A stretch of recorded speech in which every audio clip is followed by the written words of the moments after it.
శుక్రమౌఢ్యం అంటే ఏమిటి? ఇది నష్టం కలిగించే సమయమా?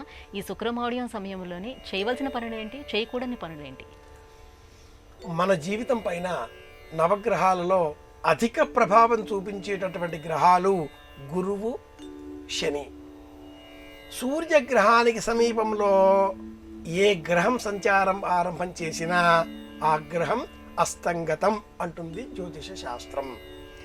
ఎంత ప్రభావంతో శక్తిని మనకు అందించాలో అంత ప్రభావంతో తమ శక్తిని మనకు అందించలేనటువంటి స్థితిలో ఆ గ్రహం ఆ సమయంలో ఉంటుంది. సూర్య సంచారం తీవ్రంగా ఉన్న సమయంలో నక్షత్రాలు కనిపించవు కదా. అదేవిధంగా సూర్య సంచారాలకి దగ్గరగా శుక్రగ్రహం సంచారం చేసేటటువంటి తరుణం 14 డిగ్రీలకు సమీపంలో శుక్రగ్రహం వచ్చినట్లయితే ఆ శుక్రగ్రహం తన శక్తిని మనకు అందించకుండా ఉంటుంది. దానికే శుక్రమూఢం అని పేరు. శుక్రమూఢంలో ప్రధానంగా వివాహము చేయరాదు, కొత్త భవంతులు నిర్మాణం చేయరాదు, కొత్త వాహనాలు ఖరీదు చేయరాదు, కొత్త ప్రాంతాలకు ప్రయాణాలు ఆచరించరాదు, వివాహాలకు సంబంధించినటువంటి మాటలను కూడా మాట్లాడరాదు. అమ్మాయి అబ్బాయి ఇరువురికి సంబంధించి జాతక దోషాలు ఏమైనా ఉన్నాయా?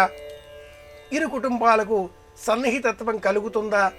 వివాహం కాదండి, పెండ్లి చూపులు కూడా కాదు, లేదా ఆ వివాహానికి సంబంధించిన మాటలను కూడా మాట్లాడకూడదా అని పలువురు అంటూ ఉంటారు. శాస్త్రం ప్రకారం మాట్లాడకూడదు.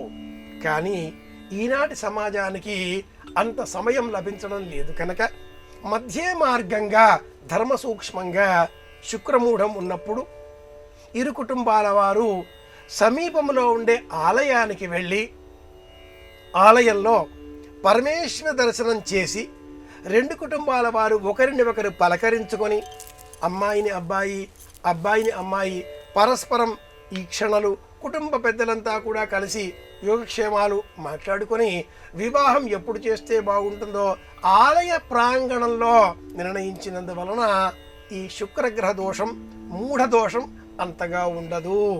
ఇది మనకు ఒక వెసులుబాటు మాత్రమే అని మనం పాటించాలి. ఆలయంలో దైవ దర్శనం చేసినందువలన మంచి ఊహలు కలుగుతాయి. ఇది ఆధ్యాత్మిక కోణంలోని సమాధానం.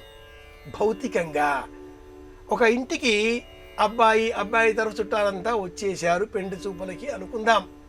ఎదురింటి వాళ్ళు, పక్కింటి వాళ్ళు, ఏమిటి నిన్నెవరో మీ ఇంటికి వచ్చారుగా, పెళ్లి కుదిరిందా, పిల్లోడేమిటో చీకట్లో కనిపించకుండా నల్లగా ఉన్నాడు.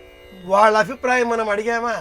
మన ఇంటికి ఎవరు వచ్చారు, ఎవరు వెళ్ళారు, పొతస్తమానము చుట్టుపక్కల వాళ్ళు చూస్తూనే ఉంటారు. పైగా అమ్మాయికి కూడా ఇంటికి వచ్చే ఒకరు చూసి వెళ్ళారే, అది క్షేమదాయకం కాదు, మనసుకు కష్టం కలిగించే అంశం అవుతుంది. అమ్మాయి మనసు అలాంటిదే, అబ్బాయికి సైతం ఇబ్బంది కలిగించే అంశమే అవుతుంది. కనుక ఎవరికీ ఏ ఇబ్బంది కలగకుండా రెండు కుటుంబాలు ఆలయాలకు వెళతాయి, నమస్కారం చేసుకుంటాయి, పరస్పరం మాట్లాడుకుంటాయి.